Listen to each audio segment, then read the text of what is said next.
बिशिया ॻोठ शाह मोहम्मद डाहिरी जी रवासी औरत काउंसलर मसमात ताज डाहिरी जे बासरनि जे ख़िलाफ़ एहतजाज। मसमात ताज डाहिरी पंहिंजे मुड़ुस सां गॾु प्रेस क्लब ते एहतजाज कंदे ॿुधायो त ॻोठ जा बासर माण्हू साबिर डाहिरी, अजब डाहिरी, अला रखियो डाहिरी पंहिंजी औरतुनि सां गॾु घर में घिड़ी असांजे मथां लठियुनि ऐं कुहाड़ियुनि सां हमिलो करे मुंहिंजे पुटु अली गौहर खे मर्निंग करे छॾियो, जॾहिं त मुंहिंजे पीटसन मुड़ुस खे पिणु सख़्तु ज़ख़्मी जो निशानो बणायो आहे। हुन चयो त वाक़िए जी NC रिपोर्ट हाला थाणे ते दाख़िल हुजण बावजूदि पुलिस अञा ताईं हिकु बि जवाबदार खे गिरफ़्तार न कयो आहे, जंहिं सबबु जवाबदार असांखे जान खां मारण जूं धमकियूं ॾेई रहिया आहिनि। हुन चयो त मज़कूरा जवाबदार असांजे घर ते कब्ज़ो करण लाइ असांखे मौतमार धमकियूं ॾेई रहिया आहिनि ऐं काफ़ी दफ़ा हमला पिणु करे चुका आहिनि।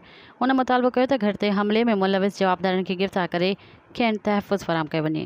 मज़ीद ख़बरनि ऐं तफ़सीलात लाइ विज़िट कयो असांजी वेबसाइट www.awamiNewsHD.com ऐं ॾिसंदा रहो अवामी न्यूज़ HD।